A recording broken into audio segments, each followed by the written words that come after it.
bonjour à tous. Je suis ravie de vous retrouver dans un nouveau Récap Info au terme d'une semaine riche en actualités, mouvementée même, mais dans ce contexte d'épidémie de Covid, c'est un peu le cas toutes les semaines. Et pour parler de cette rentrée, je reçois à présent le maire de la prochaine capitale verte européenne, Éric Piolle. Bonjour. Bonjour. Merci d'avoir accepté notre invitation. Grenoble succédera donc à Lisbonne en 2022, on l'a appris jeudi soir. On va y revenir bien sûr, mais comme je le disais, les sujets ne manquent pas en cette rentrée. Et ce qui rythme la vie des Grenoblois depuis plusieurs mois, mais aussi beaucoup d'êtres humains sur Terre, c'est la Covid-19. Le virus continue de circuler largement et ça y est, c'est fait. Déjà en alerte renforcée depuis une quinzaine de jours. Grenoble et sa métropole passent en alerte rouge maximale, comme Lyon, Saint-Étienne et Lille. Éric Piolle, est-ce que vous avez été concerté par le gouvernement avant qu'il ne prenne cette décision? La semaine dernière, vous aviez pu discuter avec Jean Castex et là? Non, on l'a pas été, parce que j'étais d'ailleurs avec le Premier ministre mercredi soir à 17h, mais finalement je l'ai appris par les médias en sortant de cet entretien Et d'une heure. vous n'en avez pas parlé? Non, on était avec le bureau exécutif de France Urbaine pour parler justement du Covid, et ça n'a pas été abordé. Je l'ai appris après par les médias, et puis plus tard dans la soirée par la préfecture. C'est ainsi, ça ne change pas la réalité. Le Covid, la situation est préoccupante à Grenoble. Il faut, à Grenoble dans le bassin de vie, et dans la région en général. Ce qui nous fait basculer là, c'est l'occupation des lits de réanimation. Et bon, il faut rappeler quand même que nous n'avons pas été touchés en termes de mortalité, puisqu'il y a moins de morts d'ailleurs à Grenoble que dans la moyenne des 5 dernières années. Donc la situation sanitaire, elle est passée, elle est plutôt bonne. La situation actuelle, elle est préoccupante. Le virus circule beaucoup. Et bon, il y a donc des mesures administratives qui sont prises, en l'occurrence là la fermeture des bars. Le Premier ministre lui-même dit que ça peut avoir des effets pervers parce que du coup les gens vont dans l'espace privé où ils font moins attention. On ne sait pas trop en vérité, donc voilà, il faut prendre des mesures, allons-y. Mais surtout, ce que nous demandons, nous, avec France Urbaine, c'est deux choses. Un, qu'on ait des messages de prévention, donc un message de démocratie, dire qui est touché. Donc c'est évidemment de façon très majoritaire, l'âge est un facteur de risque très fort. La moyenne d'âge des décès, c'est 84 ans, donc c'est effectivement assez élevé. Des facteurs de risque, le surpoids, le diabète, les maladies cardiovasculaires. Donc faisons attention à ces personnes vulnérables dans nos relations avec elles, qu'elles-mêmes fassent attention. Et puis la deuxième dimension que nous demandons, c'est que le gouvernement, finalement, partage ces scénarios, là aussi, pour qu'on puisse gagner en résilience collective. Vous savez qu'il y a eu un retard à l'allumage majeur entre le 22 janvier, date du confinement en Chine, et le 6 mars, où Emmanuel Macron sortait au théâtre pour dire qu'on pouvait vivre normalement. Entre-temps, il avait changé sa ministre de la Santé en pleine crise sanitaire pour l'envoyer remplacer Benjamin Griveaux comme candidat à la mairie de Paris dans les conditions que l'on sait. Il y a eu un retard également sur les masques, un retard sur les tests qui est plutôt en train de se rattraper. En tout cas, ça va un peu mieux sur la métropole grenobloise. Maintenant, il nous faut anticiper. Et c'est ça qui est important, et agir collectivement pour nous protéger. Et puis, autre chose, prendre en compte la situation sociale. Là, tout le monde est touché. La fermeture des bars, les restrictions font que tous les petits boulots en fait, ont disparu et ont jeté des centaines de milliers de Français dans la pauvreté, dans l'aide alimentaire. Il y a des mesures de chômage partiel, je les soutiens, je pense que c'est une très bonne chose. Mais il faut aussi penser à cela. Le jour où un rapport de France Stratégie, donc un organe du Premier ministre, sort pour montrer qu'en fait la suppression de l'ISF et la flat tax, qui avait été défendue par Olivier Véran à l'Assemblée, c'est lui qui défendait cette flat tax dans le cadre de la loi sur la sécurité sociale, a enrichi les 0,1% les plus fortunés de façon majeure. On a là un vrai problème d'inégalités sociales qui ont été portées par le gouvernement Macron. On va revenir sur certains de ces points. Vous parliez des éventuels scénarios, celui qui pourrait se profiler. C'était d'ailleurs l'une des questions que vous posiez à Olivier Véran dans un courrier que vous avez envoyé au début de semaine. C'est celui d'un reconfinement partiel. On ne vous en a pas parlé du tout. Voilà, pour l'instant, on nous demande aux collectivités d'anticiper. Nous voulons faire cela. Nous avons mobilisé des jeunes de la mission locale pour faire ambassadeurs des bons gestes. Les acteurs économiques l'ont fait également. L'UMI a mobilisé des jeunes de notre mission locale pour le faire. Nous avons monté un conseil avec l'université pour évidemment essayer de toucher les étudiants, notamment juste avant les vacances scolaires, au moment où ils vont rentrer chez eux et donc prendre des risques avec leur famille. C'est ça qui vous inquiète, les vacances oui, scolaires? Oui, les vacances scolaires m'inquiètent beaucoup. Nous avons demandé avec France Urbaine, avec les maires des grandes villes, au gouvernement de prendre des mesures. Pour l'instant, ils ne souhaitent pas le faire. Mais là, il y a un vrai enjeu. Et donc, notre message, c'est vis-à-vis des étudiants, faites attention, là, pour les vacances scolaires, évidemment, mesurez les risques que vous prenez auprès des personnes âgées, auprès des personnes qui sont avec des facteurs de risque bien identifiés. Mais vous leur dites ne rentrez pas chez vous? Alors, il faut que chacun mesure finalement le lien social, quel est le besoin. Pour l'instant, si c'était une mesure comme cela, il faudrait que ce soit pris par le gouvernement. Il ne souhaite pas le faire, ça a été rappelé par le président, dont acte. Mais en tout cas, c'est ça le facteur de risque majeur, que finalement ces dizaines de milliers d'étudiants, ces centaines de milliers d'étudiants qui sont dans les grandes villes où le virus circule beaucoup, rentrent chez eux et finalement diffusent le virus un peu partout en France. Parce que le taux d'incidence du virus est 4 fois supérieur chez les 18-25 les jeunes. Et puis, finalement, comme ils ont très peu de symptômes et très peu de conséquences négatives, ce n'est pas eux qu'on retrouve à l'hôpital. Finalement, ils continuent à vivre leur vie de façon normale, puisque ça ne leur fait rien de plus qu'une grippe pour l'immense majorité d'entre eux. Par contre, on les retrouve dans les bars. Les bars vont fermer. C'est une des mesures. Est-ce que vous en connaissez d'autres? Non, c'est essentiellement celle-là qui va être prise pour 15 jours. À partir de samedi? À partir de demain, oui. Et est-ce que toutes ces mesures, elles seront réévaluées en fonction des résultats? On va faire un point. Nous sommes vus avec le préfet ce matin, vendredi. On va faire un point vendredi prochain. Et puis donc c'est pris pour 15 jours. Donc on sera en capacité d'anticiper et de suivre les indicateurs.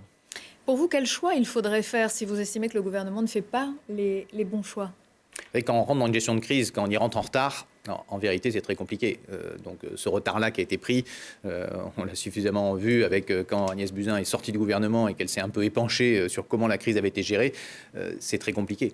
Maintenant, ce qui est important pour moi, c'est vraiment cette responsabiliser, aller regarder dans les lits de réanimation, finalement, comment ces personnes-là ont été touchées. Ce travail-là n'est pas fait. Et nous demandons à l'ARS et au gouvernement de le faire. Aller regarder les personnes qui sont en réanimation, c'est pas énorme. À Grenoble, on parle de moins de 20 personnes qui sont en ce moment au CHU en réanimation.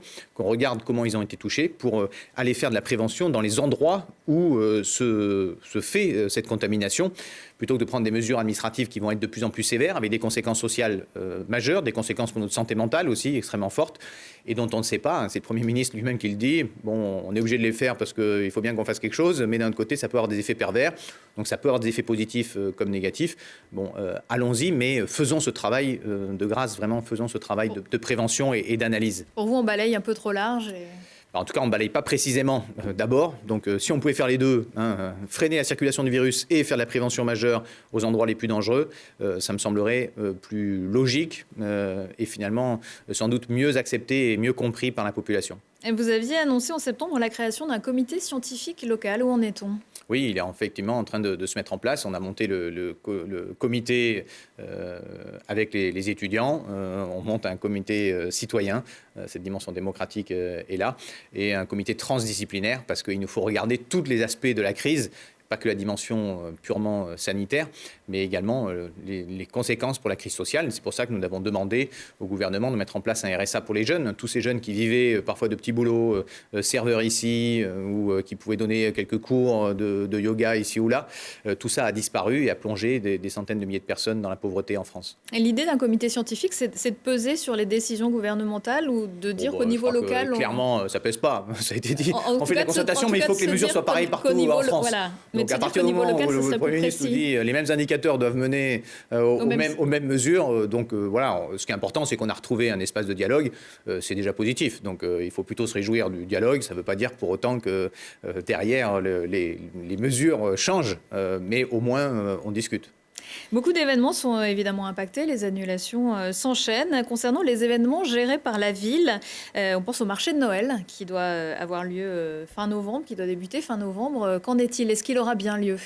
On ne sait pas. Voilà. Ça fait partie des sujets de discussion que nous avions avec le préfet. Je crois qu'on est tous dans l'expectative. C'est quelque chose qui est nouveau, que personne n'a jamais rencontré.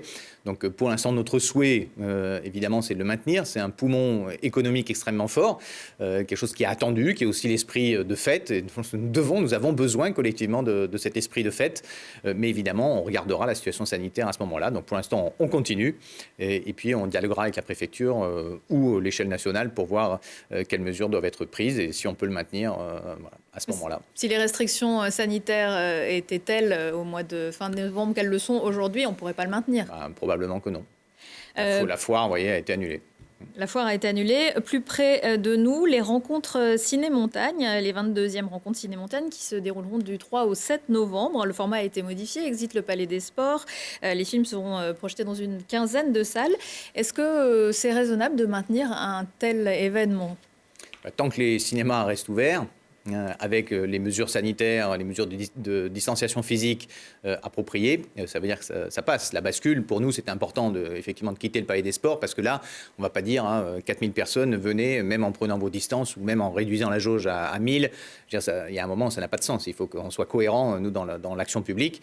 Donc, voilà, tant que les cinémas restent ouverts et qu'on peut continuer à faire des réunions en s'espaçant, ça vaut la peine parce que derrière, il y a beaucoup de monde qui attendent cet événement. C'est plus de 20 000 personnes. Ça pourrait être diffusé, c'est plus de 20 000 personnes. C'est aussi un temps fort pour l'esprit montagne. Et Grenoble, c'est la sentinelle des Alpes, un camp de base pour la montagne. Donc nous voulons faire vivre cet esprit et trouver des moyens adaptés pour faire vivre cet esprit malgré le confinement, malgré le Covid, quoi. Mais plus de 20 000 personnes, et on le sait, beaucoup de gens qui viennent en dehors. Non, mais là, ces personnes ne viendront pas dans des salles, dans des petites salles. C'est-à-dire qu'on va être dans des petits formats, et une version numérique qui sera très forte. C'est l'objet justement de quitter le Palais des Sports, c'est de sortir de cette question où on va rassembler 4000 ou même 1000 personnes. Ça n'a pas de sens pour nous. Il nous faut évidemment préserver notre santé collective d'abord. Mais même 1000 personnes qui vont circuler dans le tram alors qu'on demande aux gens de limiter les tous les jours, pour l'instant, c'est autorisé. Il y a des centaines de milliers de personnes qui circulent tous les jours dans le tramway. Non, mais là, on parle de quelques centaines. Là. Il faut pas. Quand on va basculer dans des salles, c'est-à-dire qu'on parle de quelques centaines de personnes tous les jours. Il y a plusieurs centaines de milliers de personnes qui circulent dans le tramway tous les jours. Jusqu'à présent, les transports en commun n'ont pas été arrêtés. Donc les rencontres pourraient avoir lieu. Puisqu'on est dans le domaine de la santé publique, quelques mots sur le groupe hospitalier mutualiste qui comprend pour Grenoble la clinique d'Alembert, le centre Daniel Hollard, la clinique Chartreuse à Voiron. La vente au groupe Doctegestio a été actée ce vendredi. Vous avez, comme la métropole, rappelé votre opposition à ce transfert. Pour quelles raisons ? Oui, parce que nous regardons la capacité de soins et la capacité de coopération des acteurs de santé sur le territoire et voir le GHM, qui est la plus grande clinique mutualiste de France, basculer finalement vers un acteur de la santé privée qui a très mauvaise réputation aujourd'hui dans ce domaine-là. Évidemment, ça ne nous réjouit pas. Le CHU, avec l'AGEDUC, donc un acteur local de la santé, s'était porté acquéreur pour faire une proposition de soins qui avait du sens. Ça n'a pas été retenu par le vendeur. Le gouvernement, finalement, n'a pas bloqué la vente. C'est triste, c'est vraiment triste. Et finalement, moi, je regrette peut-être que la médecine a tellement été privatisée par les gouvernements successifs que finalement le gouvernement n'a même plus les moyens d'eux. Nous avons mobilisé plusieurs fois Olivier Véran là-dessus. Peut-être qu'il n'avait pas les moyens de bloquer cette vente, mais je trouve ça dommage. Et dommage qu'en ce jour symbolique, finalement, il soit à Grenoble, le jour de la vente d'une clinique qui nous est tous chère au privé. Il soit là à Grenoble et en plus pas au CHU, à nouveau dans une clinique privée. Le signal n'est pas très bon. Vous savez qu'il a défendu la flat tax à l'Assemblée. Cette flat tax dont France Stratégie dit aujourd'hui qu'elle a enrichi les 0,1 et enrichi vraiment énormément les 0,01. Les dividendes sont passés de 13 milliards en 2017 à 23 milliards en 2018. C'est colossal. C'est 10 milliards qui sont partis là et dont finalement personne n'a vu la couleur à part ce tout petit nombre de personnes, 38 000 personnes qui se sont enrichies de façon démesurée. Alors Olivier Véran, qui devait se rendre à la clinique des Cèdres, finalement a changé son fusil d'épaule et doit visiter le centre infirmier de soins infirmiers. Il fait les deux. Finalement, il fait les deux. C'est un peu confus. C'est là qu'on voit que oui, voilà. Au début, il devait venir au CHU. Finalement, il a basculé dans une clinique privée. Après, il a dit bon, le signal le jour de la vente du GHM, c'est peut-être pas terrible. Donc, on sent qu'il y a un petit flottement. Oui. Vous êtes inquiet pour la qualité de soins ? Oui, parce que finalement, l'acteur, s'il commence à trier les personnes qui viennent, il va renvoyer tout ce qui n'est pas profitable vers l'hôpital public. Les moyens de l'hôpital public ont été affaiblis année après année.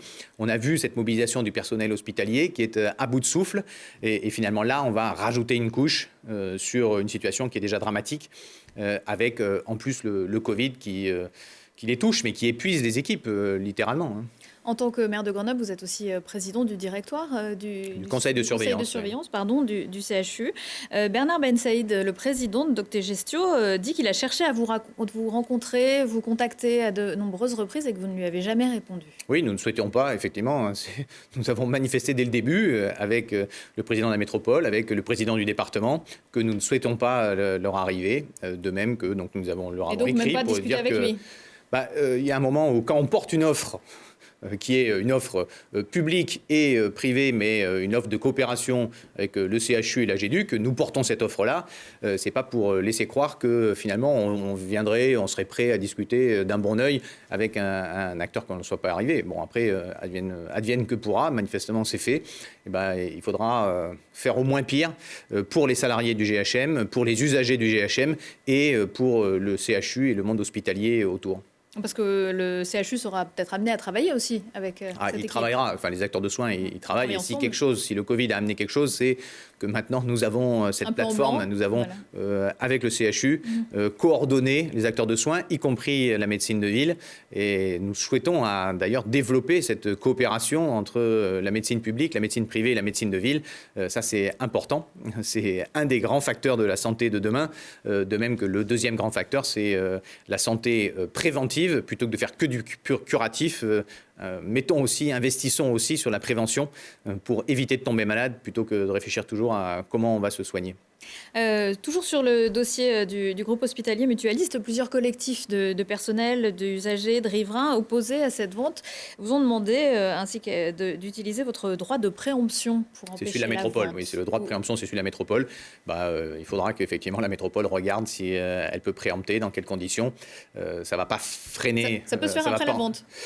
Oui, parce que là, ils ont en fait détaché l'activité. Il y a des turpitudes, on va dire, techniques, qui fait qu'ils n'ont pas fait de vente pour éviter justement ce risque de préemption. Ils ont finalement fait des transferts pour que personne ne puisse contrôler ce qu'ils étaient en train de faire. C'est pas très réjouissant, mais peut-être qu'il y a encore une fenêtre de tir. Alors, sur ce dossier, c'est peut-être bien le seul sur lequel vous êtes d'accord en ce moment avec Christophe Ferrari, le président Grenoble-Alpes Métropole, qui n'était pourtant pas sûr de le rester au 28 juin. On ouvre une deuxième page actualité. Le 28 juin, je vous le rappelle, deuxième tour des élections municipales. Vague verte, Grenoble au sommet de la vague, qui peut prétendre remporter la métropole. Le groupe dans lequel vous êtes, UMA, écologiste insoumis indépendant, à la majorité des sièges, 39 alors, et vous présentez comme candidat Yann Mongaburu. Le 17 juillet, on s'en souvient, une tension extrême, des heures de suspension, 3 tours, et finalement Christophe Ferrari réélu. En septembre, l'élection des vice-présidents, aussi épique. Que reste-t-il de cette vague verte des municipales ? Ce qui est sûr, c'est que ça a été une grande victoire à la fois un peu partout en France. Donc finalement, Grenoble a inspiré d'autres qui se sont lancés, qui ont réussi. Donc ça, c'est extrêmement réjouissant. On a parlé des grandes villes, mais il y a aussi des villes moyennes, des villages qui ont basculé. Un grand succès aussi sur la métropole. 47% à Grenoble, c'est le meilleur score de France pour les villes de gauche et écologistes. Et puis d'autres villes, Visil, Saint-Égrève, Mélan qui était promis à En Marche et qui finalement, avec une alliance de gauche et écologiste, bascule. Saint-Égrève qui était En Marche et qui devient écologiste. Bon, ça, c'est ce qu'ont choisi les électeurs. Ils ont choisi un projet. Derrière, le mode de scrutin à la métropole, ça n'est pas un mode de scrutin direct, hein, donc nous ne votons pas, nous électeurs, pour nos représentants à la métropole, et donc ça laisse de la place à faire des alliances de troisième tour. Ça laisse de la place. Christophe Ferrari et moi-même étions favorables, on s'était exprimés pour une élection directe. Ça n'a pas pu se faire cette année. Qui n'a pas été choisi par le gouvernement. Pour l'instant, ça flotte depuis 2014 sur le mode de scrutin. Ça laisse un espace pour ces alliances et ces fronts, finalement, et en l'occurrence, là, un front anti-écolo. C'est ce qui a permis l'élection de Christophe Ferrari le 17 juillet. C'est comme ça, il faut être pragmatique et regarder finalement l'intérêt du territoire et regarder ce qu'on peut sauver du projet qui a été choisi par les électrices et les électeurs. C'est 300 000 électeurs et électrices qui ont choisi un même projet, qui se retrouvent évidemment un peu cabossés dans cette arrière-cour d'élection où on revient à une logique de « tu me tiens, je te tiens par la barbichette ». Bon, c'est comme ça, il faut être... Peut-être philosophe ? Il n'y a pas trop le choix, il faut regarder l'intérêt du territoire. L'intérêt du territoire, voilà, on participe à l'exécutif, il faudra peser de l'extérieur. Ce qui est intéressant, c'est de se dire, là, vous voyez, clairement, il y a une alliance avec En Marche qui est très nette. Il y a eu le bilan de la métropole, Grenoble, capitale verte, c'est aussi un bilan autour de la mobilité, de l'espace public. C'était un duo entre Yann Mongaburu et Ludovic Bustos. Maintenant, c'est un duo entre Sylvain Laval et Sylvain Laval. Donc, c'est En Marche qui prend, c'est un salarié politique, c'est aussi le retour de cela. Il n'a été que salarié politique toute sa vie. Les 3 dernières années pour En Marche, oui, qui n'est pas encarté, qui est salarié politique d'En Marche. Donc après, on peut dire qu'on n'est pas encarté. Il a travaillé avec Geneviève Fioraso et aussi Nicole précédemment. Et finalement, là, il aura des choix à faire. Dans sa campagne municipale, il était opposé à la zone à faible émission de gaz à effet de serre de la métropole. Là, maintenant, il va se retrouver à gérer les espaces publics et le syndicat de mobilité. La gratuité du week-end, qui était dans notre programme, voilà. Est-ce qu'on l'a fait ou pas? C'est quelque chose qui a été largement discuté, propagé. Nous avions fait un colloque l'année dernière. Nantes est partie dessus. Nancy vient de le faire. Montpellier l'a fait. Ça aurait dû être fait au mois d'août. Et ben là, il a une opportunité. Nous avons une opportunité de saisir des projets. On va les prendre un par un pour essayer de faire avancer le plus possible ce qui a été choisi par les électrices et les électeurs et qui ne se retrouvent pas forcément aujourd'hui dans cet équilibre. Alors pour resituer tout ça, puisque le dernier volet, c'était donc le vote du président du SMAG, c'était jeudi, le syndicat mixte des mobilités de l'aire grenobloise qui comprend la métropole, le Grésivaudan, le Pays voironnais, pour l'instant le département. Après avoir été battu à la présidence de la métropole, Yann Mongaburu souhaitait conserver son siège de président du SMAG, mais il s'est finalement retiré de cette campagne jeudi soir. C'est Fabien Cholat, maire de Champagné, qui se présentait, soutenu par les écologistes et les insoumis, les communistes. Il était opposé donc à Sylvain Laval, le maire de Saint-Martin-le-Vinou, vice-président à la voirie, qu'il a emporté avec 16 voix contre 9. Et vous allez l'entendre, l'heure n'est toujours pas à l'apaisement. Oui, nous sommes tous des élus de ce syndicat qui avons la responsabilité, le devoir de travailler dans cette direction d'amélioration des mobilités du quotidien, de répondre aux défis qui vont se poser à nous. Je crois que c'est vraiment la force de cet outil.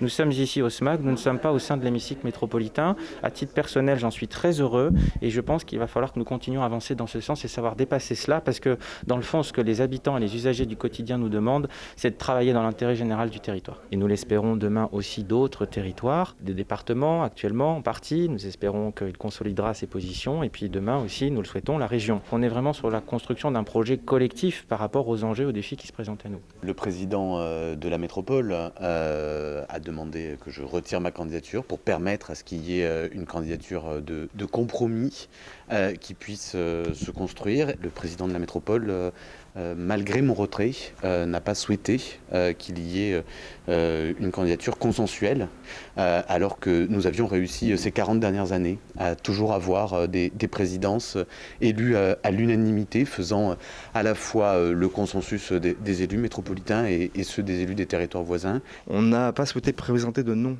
pour l'exécutif. Pour une raison très simple, c'est qu'en séance, on a été extrêmement étonné de voir que Sylvain Laval a refusé d'avoir une position claire sur son programme. On dit on verra plus tard. Nous, on n'a pas envie, dans la démarche qui est la nôtre, de signer un chèque en blanc. On dit on dira si on y va, on dira qui y va, à partir du moment où on connaîtra enfin le programme du président du SMAG. Alors, une gouvernance qui s'annonce compliquée. Oui, effectivement, puisque nous ne connaissions pas le candidat du président de la métropole avant de rentrer en séance, ce qui est quand même très singulier. Il y avait eu quelques échos. Des rumeurs, mais il y a un moment, il faut assumer. Il y a un moment, il faut un peu ne plus se cacher et dire voilà ce que nous voulons. Et donc là, effectivement, c'est assez incongru de se retrouver dans cette situation. Et puis, on regardera quel est le projet. Voilà. Est-ce que la métropole grenobloise choisit la gratuité le week-end comme nous le voulions? Ça va être un des grands choix. Et et le bilan extraordinaire qui a été réussi, qui est celui de Yann Mongaburu, qui, je le rappelle, il n'y avait que 3 voix d'écologistes sur 17 dans l'ancien syndicat de mixte des transports en commun. Et pourtant, ça s'est fait de façon consensuelle. Et pourtant, notre territoire n'a jamais autant progressé sur la mobilité que cela. Nous avons réussi à ouvrir le syndicat au Pays Voironnais, au Grésivaudan. C'était attendu depuis des décennies. C'est aussi le bilan de Yann Mongaburu. Nous avons réussi à nous mettre ensemble tous d'accord pour le RER grenoblois et que certains arrêtent de défendre le TGV pour qu'on ait tous le même objet, la même priorité. C'est aussi un actif fort. Ce duo entre Yann Mongaburu et Ludovic Bustos, il est remplacé maintenant par Sylvain Laval et Sylvain Laval. Il faudra voir finalement quel est son projet, effectivement. Sur la ZFE, il était opposé pendant sa campagne municipale. Est-ce qu'il souhaite finalement maintenant porter cette ZFE, qui est la plus grande de France, qui peut permettre de gagner 3 mois et demi d'espérance de vie? Tout ça est très concret. Et ce jeu de je te tiens, tu me tiens par la barbichette, finalement, n'a pas trop de sens pour les électrices et les électeurs. Donc, on va regarder projet par projet. Et puis, il faudra essayer de pousser au maximum. Nous avons un élan extraordinaire avec Capitale Verte qui fédère les acteurs du monde économique, les acteurs du monde universitaire et académique, les acteurs culturels, sportifs, associatifs, les institutions. Nous avons là un formidable élan. Finalement, prenons cela avec audace. Si on retourne dans la tiédeur, évidemment, on va perdre ce caractère pionnier. Donc, j'espère que tout n'est pas perdu et qu'on pourra avancer sur des sujets qui sont importants pour toutes et tous. C'est notre vie quotidienne. Mais quand même, après l'élection des vice-présidents, on aurait pu croire que voilà, les choses s'étaient un petit peu apaisées. Est-ce que vous regrettez les recours administratifs déposés par Vincent Compara de l'ADES contre l'élection du président et du vice-président de la métro? Est-ce qu'ils n'ont pas donné finalement une raison un peu plus officielle à Christophe Ferrari de se dire qu'on ne pouvait pas faire confiance? Christophe Ferrari, il a dit le problème c'est Yann Mongaburu, c'est sa personne. Donc là, on a dit, OK, on retire Yann Mongaburu. Finalement, ce n'est plus un problème de personne. Ah non, finalement, le problème est politique. Mon alliance, elle est avec En Marche et je m'appuie sur Sylvain Laval et ceux qui m'ont permis de m'élire le 17 juillet. Bon, c'est comme ça, il faut être pragmatique. Il y a un moment, c'est un état de fait. On participe là. Les recours qui est des citoyens, je veux dire, Vincent Compara et d'autres, ont permis à ce territoire, Raymond Havrier, de faire respecter la loi à l'époque de Carignon, qui disent aujourd'hui aux élus respecter la loi. Bon, OK, moi, je ne suis pas dans les recours juridiques, je fais de la politique. Donc, nous avons décidé d'entrer dans l'exécutif parce que nous considérons que nous pouvons quand même faire avancer des dossiers. Et puis, nous verrons comment tout cela avance. Donc, vous restez dans l'exécutif, votre groupe reste dans la majorité de Christophe Ferrari. Rien ne sera acquis, puisqu'aujourd'hui, vous savez qu'en 2014, nous avions un contrat de mandature. Il y avait un programme derrière. Là, pour l'instant, nous sommes maintenant presque 4 mois après les élections municipales. Il n'y a pas de projet, ça a été dit et d'ailleurs est assumé. Il n'y a pas de projet pour la mobilité, il n'y a pas de projet pour la métropole. Donc il faudra regarder dossier par dossier comment on avance. On a un dossier très rapide, là, c'est l'encadrement des loyers. Donc c'est un enjeu très fort. On le sait, l'explosion des prix des loyers, même s'il est contenu dans la métropole grenobloise, est quelque chose qui, sur 30 ans, a vraiment mis la pression sur tous les locataires. Nous avons, d'ici le 23 novembre, nous pouvons demander l'encadrement des loyers. Nous avons validé l'observatoire que nous avions lancé dans le précédent mandat. Donc j'espère que nous aurons une majorité à la métropole pour cela, une majorité aussi pour nous lancer dans Capitale Verte. J'espère qu'au SMAG, il y aura une majorité pour voter la gratuité des transports en commun le week-end. C'est à la fois une question d'égalité sociale, d'accès au centre-ville, d'accès à la montagne, d'accès à la culture. Donc c'est un enjeu fort qui touche toutes les populations, des personnes âgées jusqu'aux enfants. C'est un élément central de la politique de mobilité qui a été construit et discuté. Et ça a été fait aussi, parce que Yann Mongaburu, il a également porté ça à l'échelle nationale. Nous avons fait changer des lois. Nous avons porté le covoiturage ensemble auprès du ministère. Nous avons obtenu des choses et des changements légaux, d'ailleurs, dans bien des domaines, et notamment dans la loi L'Homme. On se prive d'un talent, c'est regrettable pour des raisons politiciennes, c'est regrettable, c'est ainsi. Maintenant, regardons comment on peut avancer pour pousser au maximum tout ce qui a été choisi par les électrices et les électeurs le 28 juin et le 15 mars. Vous pourriez envisager de reprendre des compétences comme vous l'avez déjà fait avec une partie de la compétence de voirie? Il faut regarder là où on peut le plus possible mettre en œuvre notre projet. Dans ce cadre, on a un cadre de travail qui est là. Faisons en sorte de maximiser notre impact pour changer la vie des Grenobloises et des Grenoblois. Allez, pour se détendre un peu, la bonne nouvelle de la semaine pour Grenoble, c'est la victoire obtenue jeudi soir au titre de capitale verte européenne. La cérémonie se déroulait à Lisbonne et en visio, Covid oblige. La capitale des Alpes était opposée à Dijon, Turin et Tallinn. Allez, j'y reviens un petit peu. Est-ce que cette victoire, c'est aussi celle de la métropole ? C'est la victoire du territoire. Nous nous sommes lancés là dans une candidature pour fédérer, pour être fiers de ce que nous avons accompli. C'est pour ça que la question de l'audace, pour moi, elle est extrêmement importante. Garder des rêves suffisamment hauts pour qu'on puisse continuer à les voir quand on les poursuit. C'est une phrase d'Orson Welles, mais qui dit finalement toute l'audace que nous devons porter dans la période et non pas la tiédeur. Et effectivement, c'est le succès de l'ensemble du territoire. Nous travaillons avec l'ensemble du territoire. Et donc là, on pourra continuer. Ce qui a été fait par GEG, ce qui a été fait par la compagnie de chauffage, ce qui a été fait sur l'espace public, ce qui a été fait sur la mobilité, tout ça est sur les déchets, là aussi, avec Georges Oudjaoudi, pour qui j'ai une pensée particulière aujourd'hui. Tout cela, c'est des vrais progrès. La politique de logement sera centrale aussi dans la phase qui arrive. Vous étiez, on l'a vu, extrêmement ému. Oui, je suis ému parce que je cherche dans mon engagement politique à amener de la conduite du changement, à fédérer. Et on sait que dans cette conduite du changement, il y a des moments où finalement on porte des sujets qui sont très consensuels et puis des moments où on est très en avance et donc ça crée des crispations. Et il faut trouver cette articulation pour avancer, pour amplifier les changements, pour améliorer les choses d'un point de vue social, d'un point de vue environnemental, pour nous, pour les générations futures. Donc pouvoir fédérer à travers Capitale Verte Européenne, ça permet à tout le monde de se dire waouh, voilà, on est en capacité, on peut s'entraîner à changer, on peut prendre du plaisir à changer ensemble. Et finalement, ce qui nous arrive dessus, c'est pas juste un mur, c'est peut-être l'occasion de retrouver du sens dans nos vies. Et cette question du sens, je crois que c'est un moteur beaucoup plus fort que celui de la peur ou celui de on change rien, ou on va pas trop vite, ou finalement il faut trouver toujours de la tiédeur de compromission. Voilà. Et il faut garder cette ambition. Nous sommes un territoire de pionniers et nous devons garder cela en tête. C'est une responsabilité aussi d'être capitale verte européenne. Oui, et puis on est ouvert sur l'Europe. Moi, j'ai travaillé pendant mes 18 ans de carrière toujours à l'international.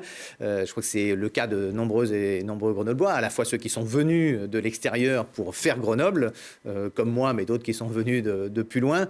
Et puis, ces relations qu'ont nos chercheurs, nos entrepreneurs, nos acteurs culturels, nos acteurs sportifs un peu partout.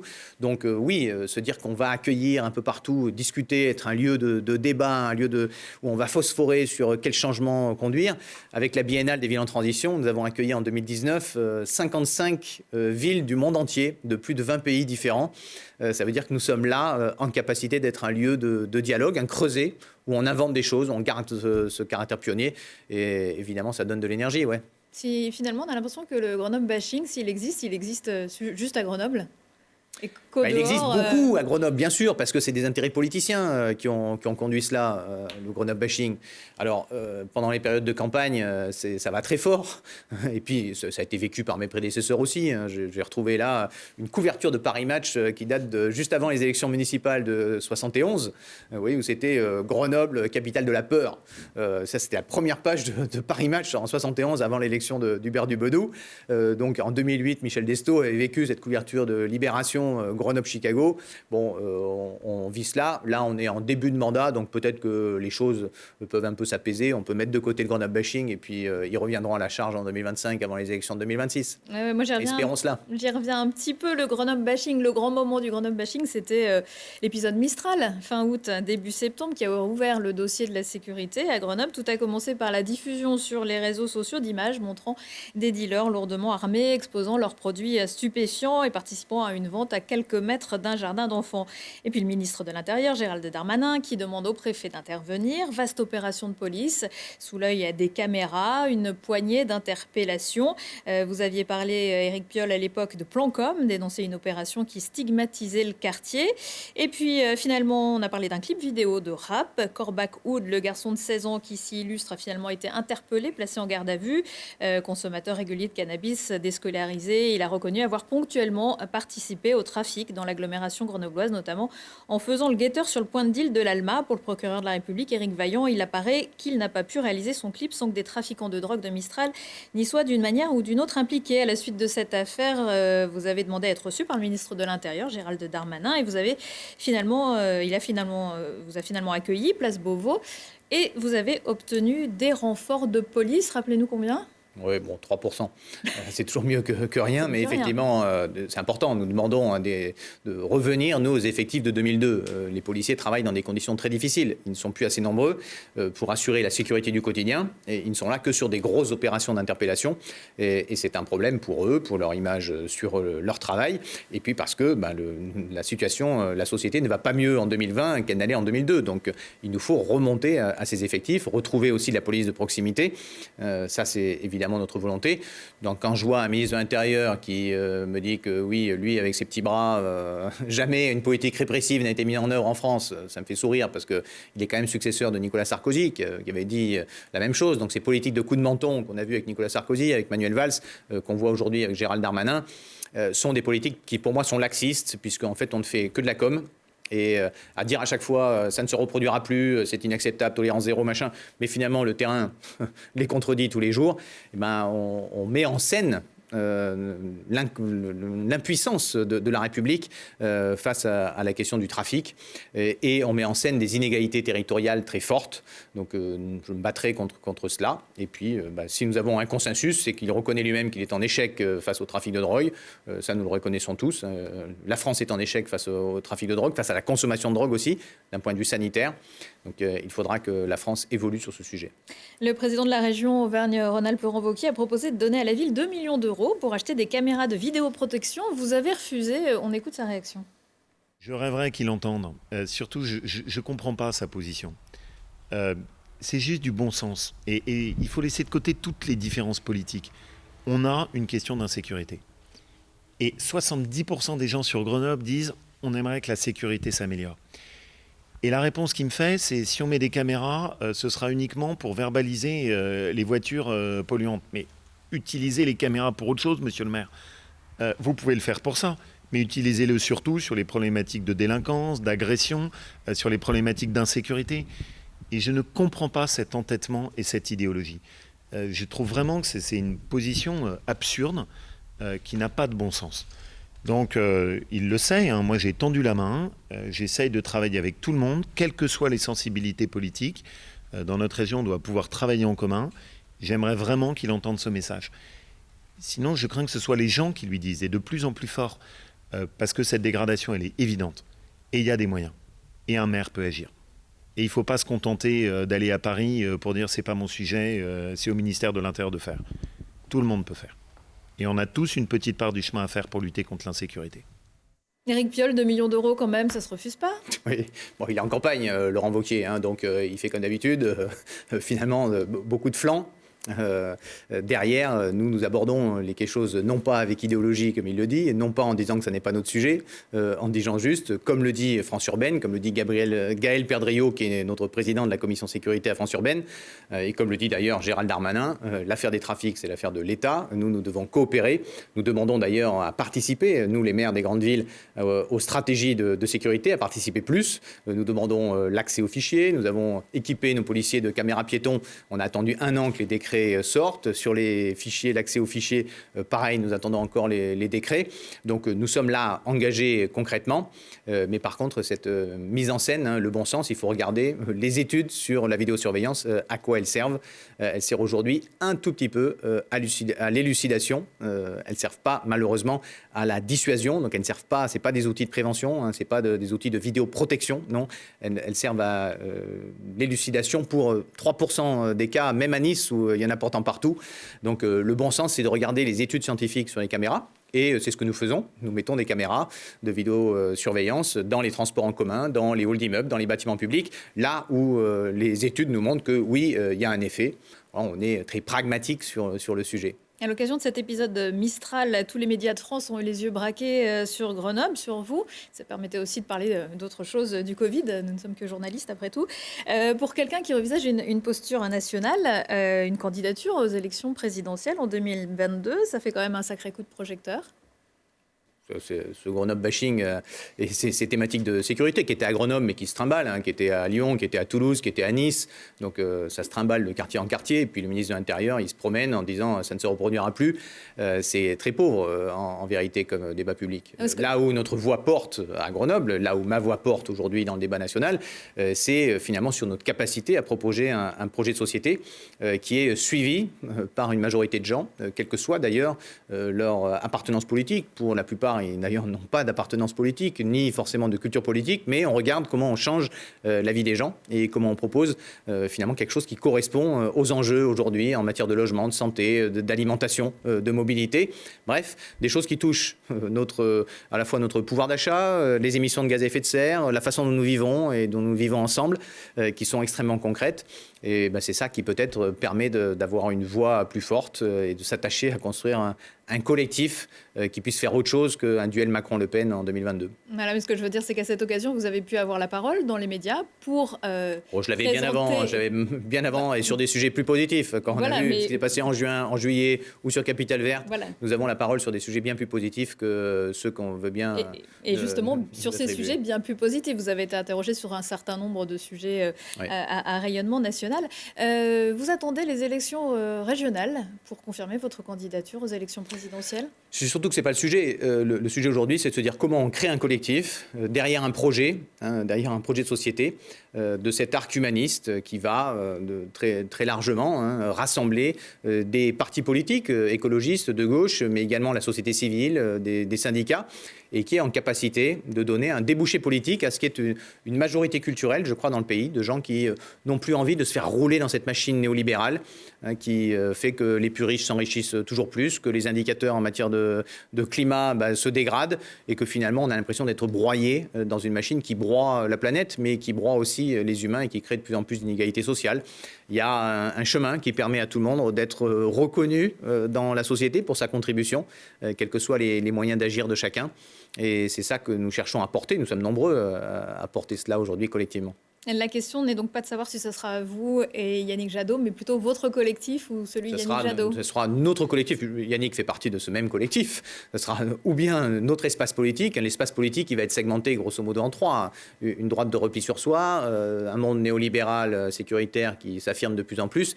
Et puis aujourd'hui, une galaxie humaniste qui est fragmentée à certaines élections. On l'a vu aux européennes, on l'a vu à la présidentielle de 2017. Et à ce moment-là, finalement, elle ne propose pas un projet commun.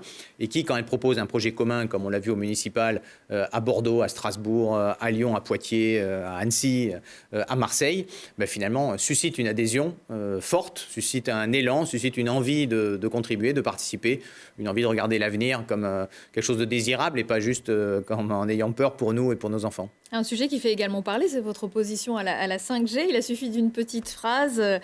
Vous disiez que c'était pour regarder du porno en HD dans l'ascenseur ou jouer à Pokémon Go, selon les passions. Au-delà de ça, qu'est-ce qui vous dérange dans la 5G ? Ce n'est pas une opposition. Nous demandons un moratoire. C'est la Convention citoyenne climat qui demande ce moratoire, qui a été accepté par le président de la République. Donc il accepte le moratoire de la Convention citoyenne climat, en grande pompe, en disant ouais, j'ai attendu, extraordinaire travail, blablabla. Sauf que vous ne touchez pas l'argent. Vous avez vu, il avait déjà mis de côté tout ce qui pouvait toucher finalement à l'enrichissement des plus riches. Et puis 2 mois et demi d'après, finalement, il les traite d'amiches. Donc tout ce discours sur les ayatollahs, les Khmer verts, les amiches, machin, c'est un monde aujourd'hui réactionnaire qu'on a vu se mettre en œuvre avec l'alliance entre Colomb et les LR, qu'on a vu se mettre en œuvre dans plein d'endroits. D'ailleurs, ce qui a un peu été le fruit de la métropole le 17 juillet. Finalement, il y a là quelque chose qui bouge, qui coince, le moratoire. Discuter de quel sens nous donnons à la technologie, c'est important. Une technologie, c'est toujours au service de quelque chose. Donc, au service de quoi ? Est-ce que c'est au service du profit ? Est-ce que c'est au service de finalement la surconnexion d'un tout petit milieu urbain ? Sylvain Duloutre, le maire de Sarcenat, hier, pointait que là, à 5 km. Dans la métropole. Dans la métropole, il est en zone blanche. Moi, mon sujet, c'est celui-là. C'est comment, quand j'ai fait cette interview, la veille, j'étais chez des amis au Gard, et pareil, j'étais perdu, impossible de les appeler, zone blanche. Donc notre sujet, c'est celui-là, c'est comment finalement le numérique, qui est maintenant indispensable à nos vies, qu'on soit en milieu rural, en milieu périurbain, comment il se diffuse partout, plutôt qu'on puisse, au centre-ville de Grenoble, de Lyon, de Paris, pouvoir être ami avec son frigo sur Facebook. Bon. Quelle utilité sociale? Qu'est-ce que nous voulons pour l'avenir? Parce que technologiquement, on peut tout en fait. On peut cloner des humains. Est-ce qu'on a envie de le faire? Donc la technologie, ce n'est pas parce qu'on peut le faire qu'on va le faire. Il y a un moment, il y a ce qui s'appelle l'éthique. Et le moratoire, ça permet de discuter de cela. À quoi ça sert? Il y a un autre grenoblois qui s'interroge sur l'utilité de la 5G. Il s'appelle Marco Congedo. Chez lui, c'est un peu le triangle des Bermudes, des ondes électromagnétiques. Installé dans son appartement, place Condorcet, près de la place Condorcet, ce grenoblois se trouve au cœur d'un rayonnement d'antennes téléphoniques assez inédit sur la ville. Pour ce chercheur au CNRS, tout a commencé par des problèmes de santé. Lina Badreddine l'a rencontré. Il avait tout pour devenir l'appartement de ses rêves, son intérieur, mais surtout son balcon, avec vue sur les derniers contreforts de la Chartreuse. C'était sans compter sur la présence de 2 antennes téléphoniques sur les toits d'en face, une puissance de rayonnement jamais vue à Grenoble. J'ai commencé à avoir des problèmes, déjà des problèmes à la peau, donc j'ai des kystes qui poussaient un peu partout. Je me suis fait opérer plusieurs fois, donc de façon répétée. Sans explication médicale. Ensuite, j'ai commencé à avoir des problèmes de cœur. J'ai fait des crises, donc j'étais vraiment très mal. Pendant ces crises-là, j'avais l'impression vraiment de mourir, avec une sensation d'oppression à la poitrine, le corps qui était emballé, c'était vraiment désagréable. Après 2 passages à l'hôpital et de nombreux examens, les médecins ne détectent aucune anomalie chez Marco. S'ajoutent à ses soucis de santé des problèmes de vue et des acouphènes. C'est après quelques recherches qu'il découvre la cause de tous ces maux, les 2 antennes installées à quelques mètres de chez lui. De son balcon, l'exposition s'élève à 13 volts par mètre, plus du double du niveau limite choisi par la France et 9 fois la moyenne nationale. C'est énorme, c'est vraiment énorme. Un jour passé chez moi, 24 heures passées chez moi, correspond à entre 1 et 10 ans passés ailleurs, comme densité de puissance que votre corps absorbe. Donc ça c'est l'antenne Free. Et l'autre, celle-là, c'est une antenne Bouygues, plus petite, mais bien cachée, pareil. Moi, je ne l'ai jamais acheté ici si je savais que c'est là, c'est des antennes de téléphonie mobile. Il décide donc de protéger son appartement, déjà à l'aide de ses rideaux. Je déplace les rideaux et la machine s'emballe, c'est-à-dire qu'on passe au-delà de la valeur maximale que cette machine peut mesurer. Des rideaux en coton avec des fils d'argent, mais aussi de la peinture carbone graphite aux murs et au plafond. Des opérations très coûteuses. Marco a dépensé plusieurs milliers d'euros qui ne lui seront jamais remboursés et il ne peut toujours pas profiter de son balcon. Les sites cartoradio.fr ou antennemobile.fr peuvent vous renseigner sur l'exposition aux ondes dans vos rues. Marco Congedo se propose aussi de venir chez vous gratuitement avec son appareil de mesure. Vous pouvez lui écrire par mail. Éric Piolle, la ville n'a pas son mot à dire sur l'installation des antennes? Non. C'est déplorable en termes de démocratie, mais non.